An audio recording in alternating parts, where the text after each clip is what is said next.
All right, let's start lesson 34. Let's talk about proportions first. Okay, and this is on page 223. A proportion, then, is a statement that two ratios are equal. It's like when you're doing common denominators and fractions. When you got two fractions and they're both equal. Just look differently. So a good proportion to start off with is the one that your book shows you, 2/4 equals 6/12. And everything in 6/12 is bigger by a factor of 3. If you were to multiply everything by 3, you can see where we got the 6/12 from. Okay, so it's very easy to see how we do that. We didn't actually change what the fraction means, we just changed its shape. So, you know, if I had a pizza that was cut up in four pieces, man, I always go back to pizza. I must be hungry during that. If I ate half of that pizza, it'd be the same thing if I cut that pizza up into 12 slices and ate 6 of them. That's still half. So we can use proportions. We can use proportions to help us solve problems. In this case, to solve some specific kinds of problems. So for example, if you're paid $12 an hour per hour of work, is your pay proportional to the number of hours you work? Okay? So your pay, if you were to graph this out, for 1 hour you get paid 12, so your pay is $12 to an hour. If you work 2 hours, your pay is 24. And that's 24 to 2, which is also the same thing as 12 to 1, if you reduce it down. 3 to 36 becomes 36 to 3, which also reduces 12 to 1. And 4 to 48. That becomes 48 over 4, which also breaks down to 12 to 1. So since that 12 to 1 proportion goes to each one of those, you can say that the pay rate is proportional. And that's a good thing. You want your pay rate to be proportional. Now, excuse me, if you have a paper route and you work by yourself, the job takes 60 minutes to deliver all those newspapers. I don't even know who has a paper route anymore. If he splits the route with a friend, it takes 30 minutes. So 2 people are going to do it. So that's 2 people. That's 1 person. If 2 friends help, it's 20 minutes.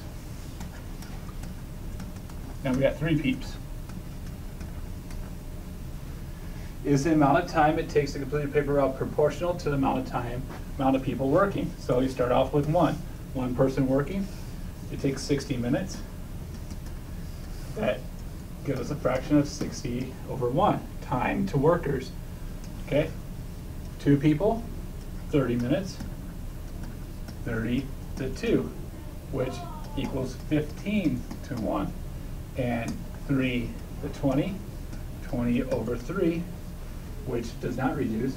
And we can really see that that's not a proportion at all, because I got 3 different fractions that come out of that.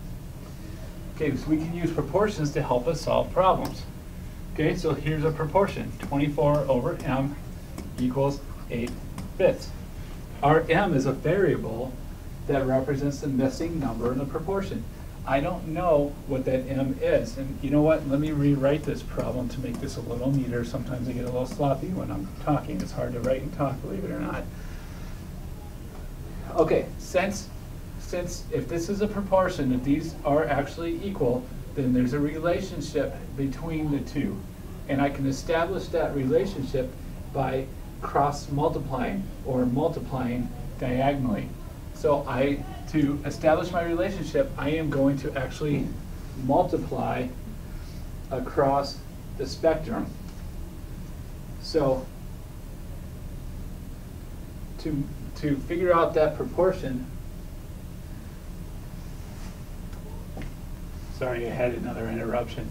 So to figure out that proportion, I'm going to cross multiply. I'm actually going to do 24 times 5 because I'm going to multiply this way and I'm going to do this way. Okay, so 24 times 5 is 20 and 2 times 5 is 10, that's 120. And then I'm going to take that answer, so that's going to give me 120 equals 8m. And now, if you know, this is algebra stuff, but if you know how to find a missing number in multiplication, we divide. So 120 divided by 8 is 15. So my missing number is 15. So my proportion would be 24 over 15 equals 8 over 5. Now, sometimes when you're doing your proportions, you might notice a relationship. You might make an inference since there's a relationship. And if you notice, the difference between these two numbers is 8. 24 divided by 8 is 3. So therefore 8 times 24 divided by 8 is 3. 24 divided by 3 is 8. Therefore 8 times 3 is 24. We could also infer that 5 times 3 would be 15, that m equals 15. But a word of caution on that, this is not going to work on every single problem you do. You're going to come across problems that are going to be much more difficult to do that with. So make sure that you are being super careful on that. Now, you can do word problems with ratios to really help you do things. So let's do a ratio word problem.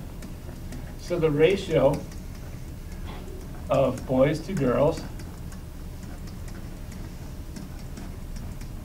in the class is 3 to 4. If there are 12 girls, how many boys are there? Class, how many boys are there? Now, there's a helpful technique you can do to do this. You can actually make a chart just to show you what you're talking about. You can have a ratio column, and you can have an actual count column, because that's what's in these problems. And then down here, you can have what it is you're talking about. You're talking about boys, and then you're talking about girls. And you can use that to help you out. Well, the ratio of boys and girls was 3 to 4, and you're told that there are 12 girls. Look, you already have your proportions set up. Okay, you have your proportion using D for boys. Since you have your proportion, whether you cross multiply or you make an inference, because 4 times 3 is 12, and 12 divided by 3 is 4, 3 times 3 must be 9, so there must be 9 boys in the class. If you cross multiply, do it mathematically, 12 times 3 is 36, divided by 4, you still are going to get the right answer.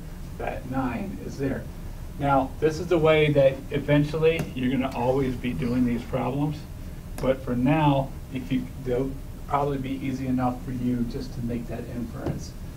All right, try the practice problems on page 226.